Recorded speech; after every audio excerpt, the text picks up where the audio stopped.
Hello friends, welcome to my new video. तो friends, आज का जो हमारा ईवीएस का इम्पॉर्टेंट टॉपिक है वो है एटमॉस्फेयर, यानी कि हमारा वातावरण, यानी हमारा वायुमंडल। तो हमारे वायुमंडल से जो है सीटेट में हमेशा एक प्रश्न अवश्य पूछा जाता है। ठीक है, अब जो है आपसे पूछा जाता है कि वायुमंडल में कितनी प्रकार की गैसें आपकी पाई जाती हैं और इनका ये कितनी मात्रा में पाई जाती हैं। ठीक है, और एक प्रश्न आपका यहाँ से बनता है कि कौन सी परत जो है जो हमारी वायुमंडल की जो परतें हैं उनमें से कौन सी परत में क्या होता है। ठीक है, तो हमारी जो लेयर्स हैं। तो चलिए वीडियो को स्टार्ट करते हैं।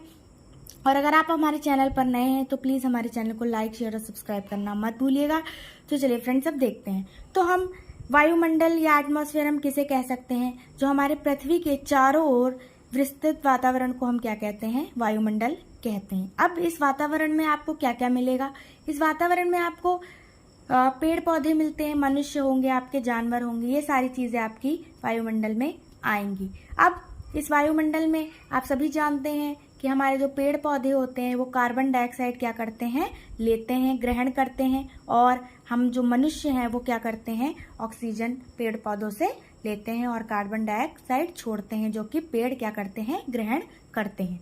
ठीक है फ्रेंड्स, तो अब दूसरा पार्ट जो ये पूछा जाता है हमारे वायुमंडल की संरचना पर। ठीक, वायुमंडल का संगठन। अब वायुमंडल के संगठन में आप इधर देख रहे होंगे कि कितने प्रकार की गैसें आपकी पाई जाती हैं। ठीक, और कितनी मात्रा में पाई जाती हैं। तो हमारी नाइट्रोजन है जो वो 78% क्या होती है? वायुमंडल में पाई जाती है। ऑक्सीजन कितना पाया जाता है? हमारा 21%। ये सीटेट में बहुत ज़्यादा इम्पॉर्टेंट पूछा जाने वाला पॉइंट है। ठीक है, ऑर्गन कितना है? 0.93, ये भी इम्पॉर्टेंट है।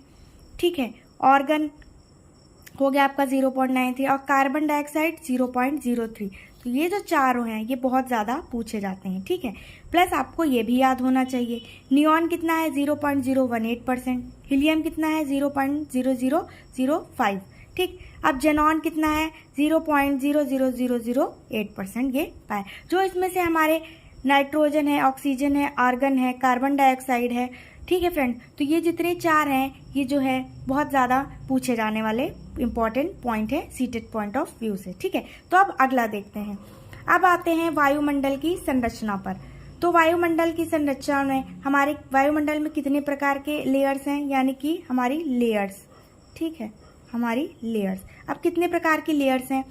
पहली जो है हमारी कौन सी है? क्षोभ मंडल। क्षोभ मंडल में क्या है? क्षोभ मंडल जो हमारी है वो क्या है? सबसे निचली परत। क्या है फ्रेंड्स? सबसे निचली परत है। कौन सी? वायुमंडल की। ठीक, अब इसमें क्या होता है? हमारी जितनी भी मौसम संबंधी मौसम परिवर्तन जितने भी होते हैं वो हमारे कहाँ पर होते हैं? कभी आप देखते हैं बारिश हो जाती है, कभी अचानक से आंधी आ जाती है, कभी धूप हो जाती है।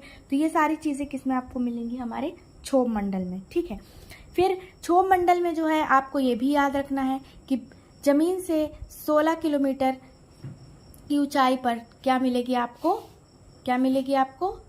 क्षोभ मंडल। ठीक है, और फिर आप आते हैं दूसरी समताप मंडल। समताप मंडल में क्या है? जितने भी वायुयान की उड़ान के लिए कौन सी हमारी लेयर है? जितने भी वायुयान वगैरह उड़ते हैं वो कहाँ उड़ते हैं? आपके समताप मंडल। यानी कि जितने भी आपके प्लेन्स वगैरह के लिए उड़ान के लिए वो कौन सी लेयर होती है? वो आपकी समताप मंडल, यानी कि स्ट्रेटोस्फेयर।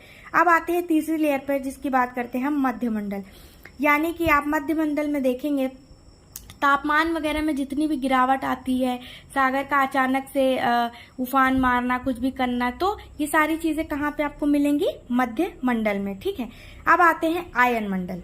आयन मंडल जो है ये बहुत ज्यादा पूछा जाने वाला पॉइंट है। और आपका मौसम परिवर्तन जो है मैंने पहला बताया, जो कि है क्षोभ मंडल। ठीक है, तो आयन मंडल से क्या पूछा जाने वाला इंपॉर्टेंट पॉइंट है? आयन मंडल से आपसे पूछ जो रेडियो तरंगों के लिए आपकी इंपॉर्टेंट सबसे ज्यादा कौन सी है? किस लेयर में पाई जाती है? वो आपकी आयन मंडल में। ठीक है, फिर आपकी लास्ट लेयर जो है वो है बाहरी मंडल। ठीक, यानी कि एक्सोस्फेयर। ठीक, एक्सोस्फेयर में हाइड्रोजन और हीलियम आपको गैसें क्या होंगी? मिलेंगी। बाहरी मंडल। ठीक है, तो फ्रेंड्स ये रहे आपके कौन से?